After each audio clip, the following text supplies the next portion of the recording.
Hello, ladies and gentlemen, and welcome back to another educational Vayne Top commentary.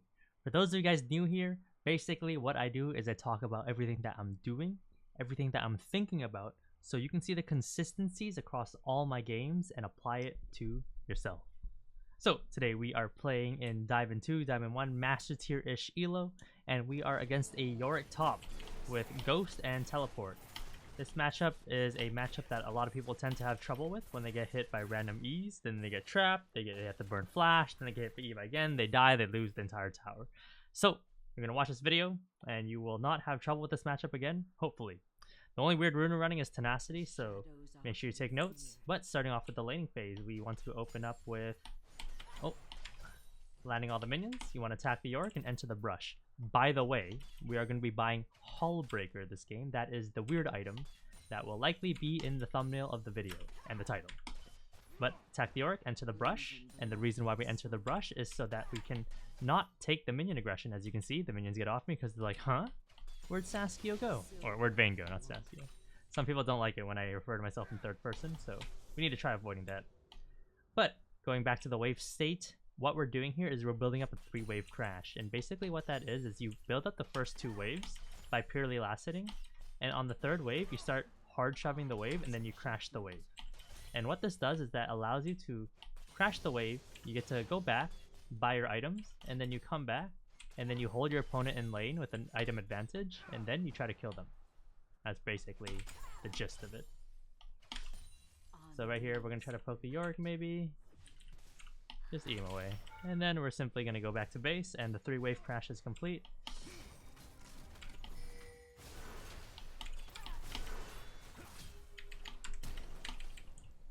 Damn.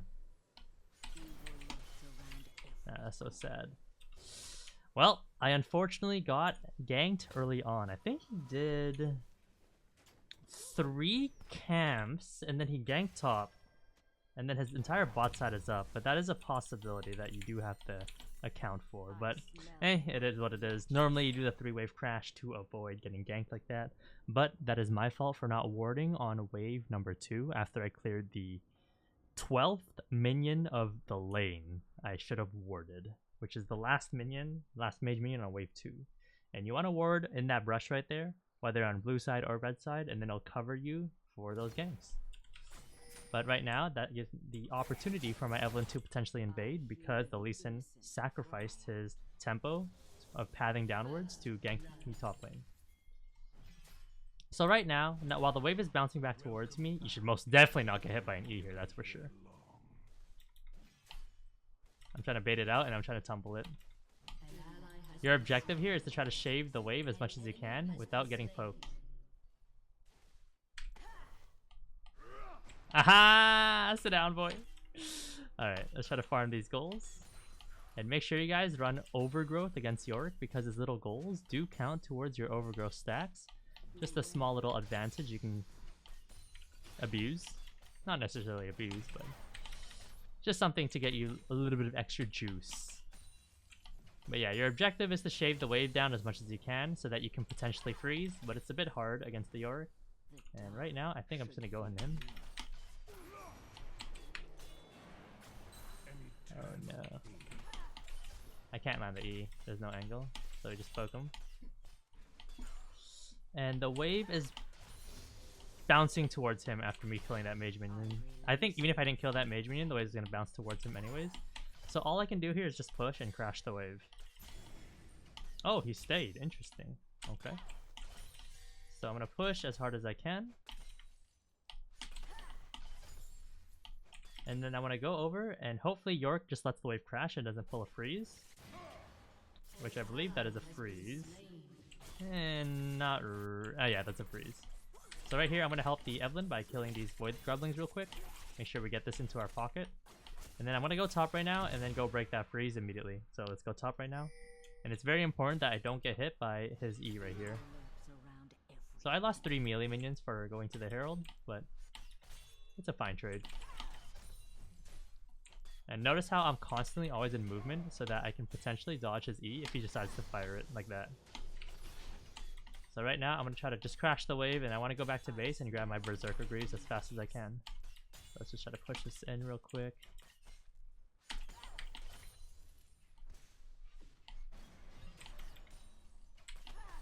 Very nice. And then now we're going to simply base, and we should be good. And now the matchup becomes really hard here because Yorick has ultimate. And it's really hard to actually kill his ultimate because he normally just positions it really far back, and then he just spawns a million little guys. Getting that ward for 5 gold. And then let's head back to top lane and hopefully catch this wave in time. I also messed up by buying 2 pink wards. I kind of just naturally did it because I'm so used to it, but having 2 pink wards is kind of pointless on Vayne. But it should be fine. I'll end up using it in this bush to cover myself for a gank, and then yeah, that's really it. So let's farm this wave right here. Sad. I don't think I have the 80 to kill them. Okay. So right here, we're going to take this opportunity to quickly ward this bush with a pink. And then I would normally yellow ward this bush to potentially cover Lee Sin lane ganking, but Yorick warded that bush. I don't know why he warded that bush, either to maybe think that I was still staying or to see if Lee Sin can gank through there. I'm not quite sure, but I can't ward it, otherwise it'd be too obvious. But fortunately for me, I do have Ghost, so I should be fine even if Lee Sin does decide to gank me. And yeah, basically what I'm doing right here is I'm building up 3 wave crash. And I think it's gonna crash, unfortunately, which is still fine. It's not a big deal. And right here, you gotta be really careful about getting hit by E. I'm just gonna try to clear the minion goals and just try to poke him where I can. There you go. Aggressively dodge his Q for his E. And then just try to clear the goals as you see them. Lee Sin's mid lane, so we're fine from that. And maybe try to hit this too if we can, the big goal, because that is the source of all our problems. I pass judgment. Shut down. Oh, God bless. He missed it. So we're gonna kill the little goals. I suggest you set up a click, which is what I normally do not do, but it makes it a lot easier to tag the goals. The dark should feel me. And notice when I'm running away, I'm kind of like moving side to side in a weird way to potentially give me a better chance to dodge the E if he does decide to shoot it out.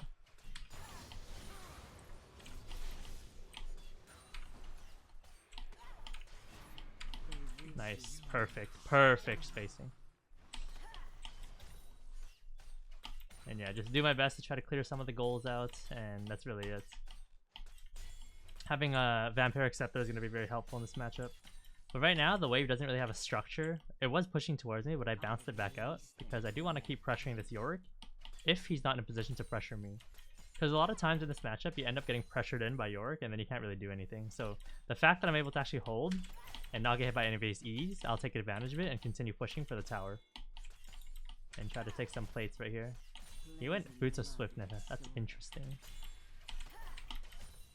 And then right here, I'm going to quickly take a base and come back because I have an opportunity to back here. We're going to grab Blade of the Rune King, and then we're going to build Hullbreaker into Rageblade. That is going to be the game plan. I unfortunately cannot rush Hullbreaker because the item as a rush is not really that great. And Blade of the Rune King will allow me to potentially 1v1 Yorick or even 1v2 Lee Sin and Yorick. The Hullbreaker, by the way, if you guys haven't played League in a while, they changed it. A long time ago, every auto you used to be able to do damage. But yeah, it increases your damage. Okay, 1 second. Every 5 autos, I believe it increases damage to structures and champions and epic monsters, which is really weird. But I respect it. But here we go. I'm going to shove the wave here. I would normally build up a stack, but I'm going to shove the wave in anticipation that Lee Sin might contest the Evelyn.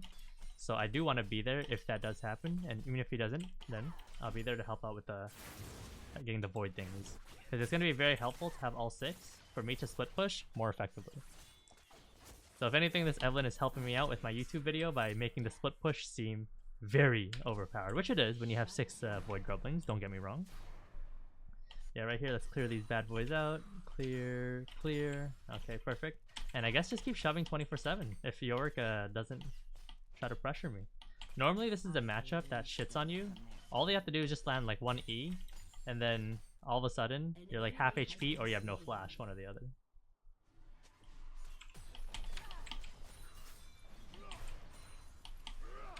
Lol. Let's try to play aggressive on his little thingy. What I love is you can't really move when you're inside that, so that's really annoying. Okay, this is the prime time for me to play aggressive because this thing's gone.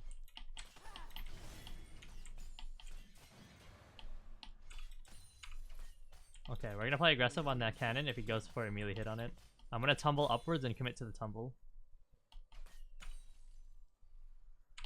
Is he gonna E it? Oh, he plays for E. Unlucky. Damn. Hey, there you go, aggressive. Dude, getting stuck in that thing as Vayne is one of the worst things. Trust me, guys. It's terrible.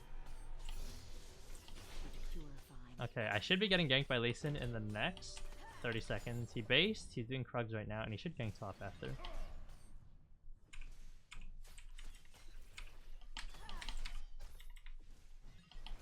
No. Oh, he's bot lane. Okay. That's fine. Ah, he didn't get stuck in the wall.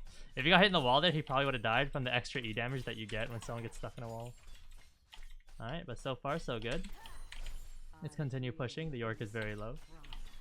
And yeah, we have our little void stuff hitting it, and there's the Lee Sin. I'm just gonna continue to hit the tower. And I'll probably just take my base here. Probably take my base, sell my pink ward, and grab all the remaining items for Blade of the Rune King. Here we go. Pop my potion right here. As you can see, my potion's going off. At 80%, go inside to get your second potion back, and then leave, and then you're basically full HP. Alternatively, I believe you can also sell the refillable potion, then undo it. But I'm more used to going back into the base and then coming back out, so that's my preferred style. But you can do that however you like. But yeah, as you can see, wave is bouncing back towards me. A nice juicy wave. On a silver platter. For me to farm as I come back. So it's very important to make sure that the wave states are always good whenever you go base, if possible. Sometimes it is what it is. Normally the only time I'll have a bad wave state is if I messed up 1v1 or I got ganked by the jungler. And then you're forced into a position where you can't control the wave. Or that they just have TP and then you all in and then you were 1 HP. Mason's bot lane trying to gank through 2 wards. That's not gonna work out.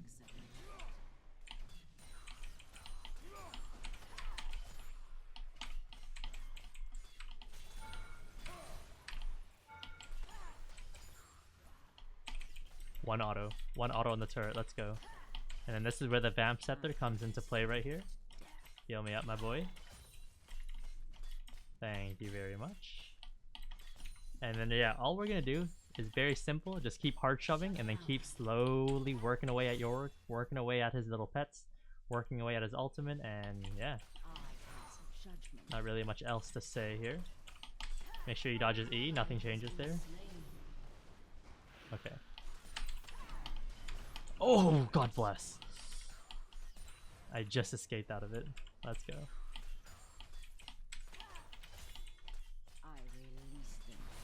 I can't believe those things do damage to the turret. It's so funny. Oh, he just uses E. My life is going to be easy for about 11 seconds. Let's go. Really? You're going to run at me?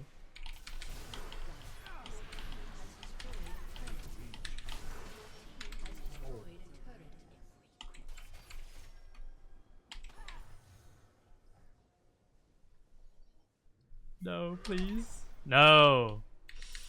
No. That champion, man.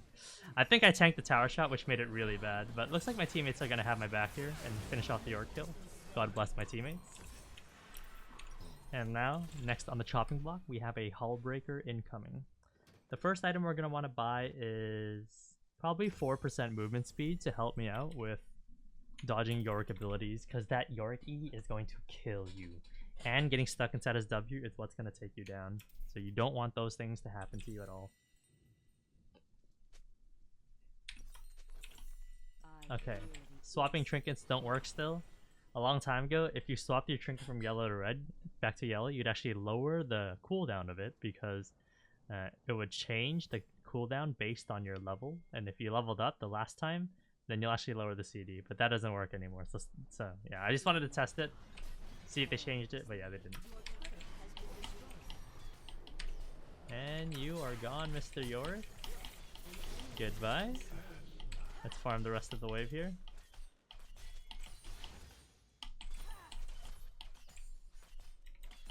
I'm gonna push this wave and the next wave, and then I'm gonna go do Herald while everyone's gonna be dancing around Dragon in 10 seconds. And this won't be contested because Lee Sin's probably gonna be at Dragon and Yorick is dead, so he can't do anything about it. Unless Lee Sin decides to just contest Herald for no reason while everyone goes for Dragon, which is a potential play. But I'm gonna go for this Herald and we'll see what happens from there. So let me set this up. And let's just hope that Lee Sin is not here and that he decides to go for Dragon, which will be a blessing. And I'll explain what I do with Herald after I get it, because it is a very big strategy. Okay, so Lee Sin's on Dragon. That means I get this free Herald right here.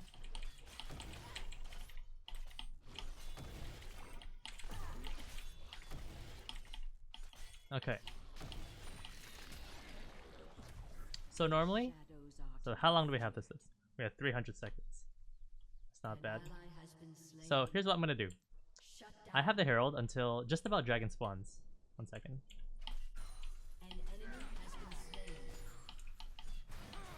Yikes.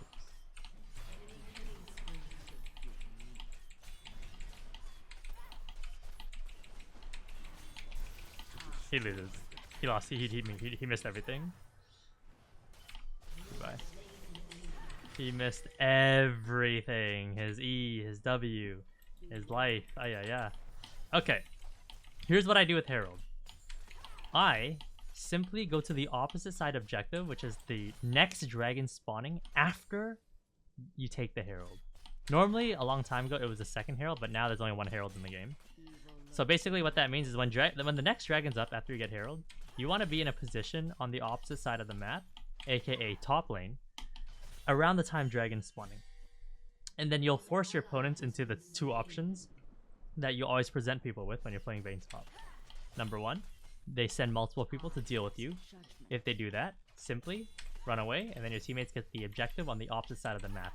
As long as you time yourself to be in front of the tower around the time the objective is spawning. The other option is that they send everyone to go to the dragon, and if they do, well, you simply pop the Herald, and then you just go at it on the opposite side of the map. Or you just, if you have no Herald, just push, right? If they send one person, you kill that one person, and then you continue pushing. If they send one person that you cannot kill, well, you simply push, because you have the ability to push, and then you rotate over to the objective, which is dragon. And then you create numbers advantage. And even if they TP in, you still have a numbers advantage, unless they TP early. And then you go from there.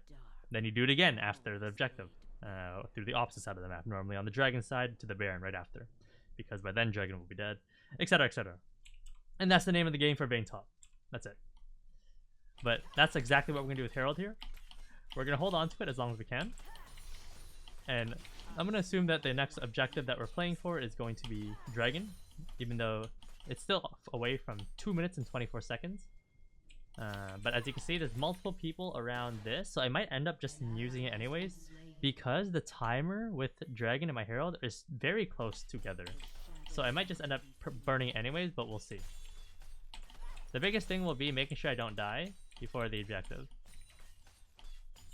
I hope he's not in this bush. If he is, I'm dead. Okay. I am gonna base here. And by the time I come back and start pressuring the lane, everyone's probably going to start dancing around dragon, which will be perfect for me to start getting in position. So we're going to base. As you can see, Herald has about 1 minute 20 left. and the dragon is spawning in a minute 30. So what I'm gonna do is try to stall the herald to the last possible second, make sure I'm not in a fight, and then pop the herald about 10 seconds before dragon spawns. That is my objective. If Yorick goes mid here, that's gonna be the most ideal thing, because then I'll be able to push really hard. But we'll see what happens here. A bunch of people are dying, which is not good.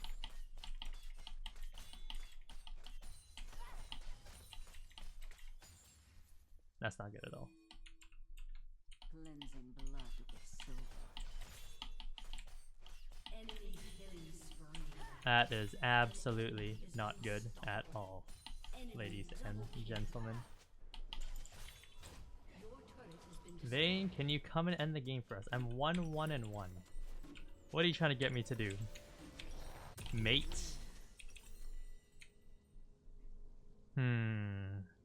This guy has a maw and there's only one magic damage person on our team, aside from Hui.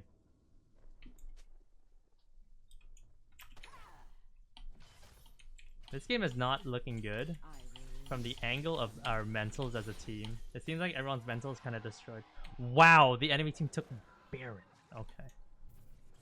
Alright, well, ladies and gentlemen, nothing changes. I am going to go to top side here with my Herald that has 30 seconds remaining on it. Everyone's going to be at Dragon in a second, and I'm going to kill this guy. And then now I'm going to pop Herald and start pushing top lane while everyone's dancing around Dragon.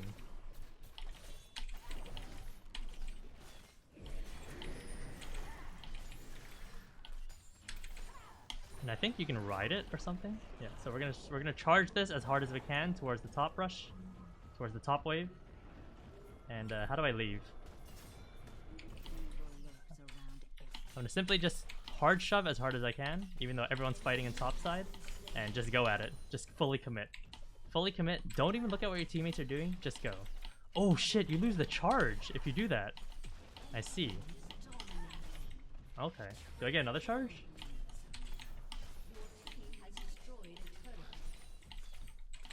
I see. Okay.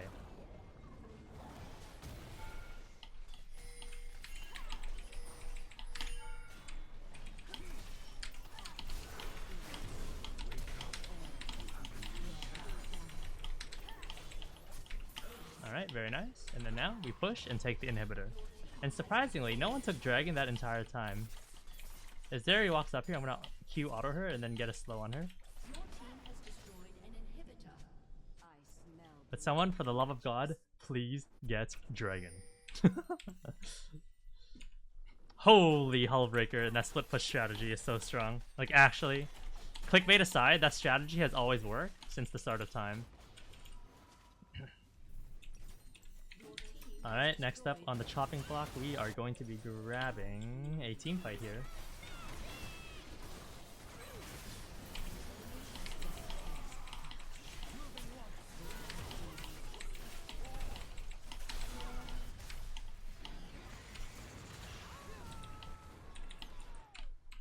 Alright, 2 people dead. Push mid. I am gonna go take Dragon, and hopefully they're not gonna push mid, which is fine. Go grab the Dragon, get it off the map, and call it a day. I'm gonna finish the Dragon while they do their own thing. And let's see if Hullbreaker gets some juice on this guy. Look at that. Look at that Hullbreaker damage. Right here? Ooh. The juice.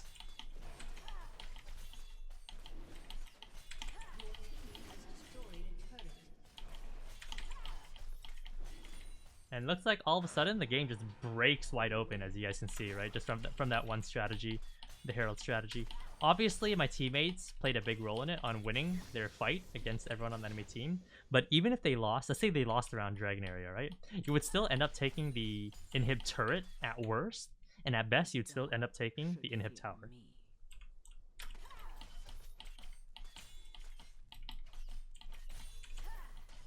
So we're gonna push the wave here and then just base and spend all the money that we have in our inventory.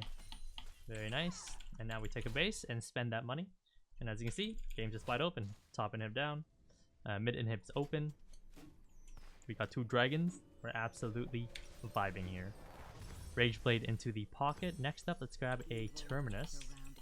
And now we are going to simply head to bot lane. We're going to be on the opposite side of objective, which is Baron in 2 minutes. On top of that, pushing top lane, I have no reason to because the inhibitor is already down. Everyone's attention is going to be focused on mid. I'm going to simply play for this bot tower and potentially more. And on top of that, I get to swing by red buff on the way to bot lane. Very nice. And now let's go bot and catch the wave. If the enemy team is good, they make a fast play on main bot here. Nope, that's fine. That is a potential play that they can make. Just a fast play, and then they just all base immediately after, and then defend their base. And then Yorick is forced to deal with top minions. And that means his team's at a 4v4 and bot is being pushed in. Right now, my teammates are not supposed to fight. All they have to do is simply wait for me to get to the turret. And the enemy team is going to start crumbling.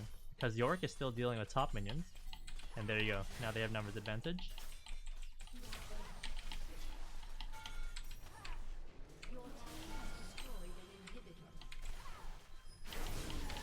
He's dead. And Yorick has the base. You have the base, brother. There you go. There's your base. You got a base, brother. Otherwise your team will just lose the game straight up.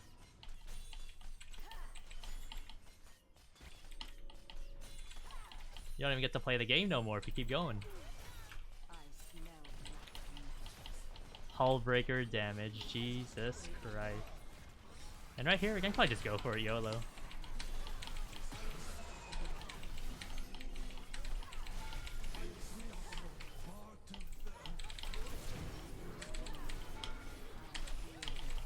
Ah.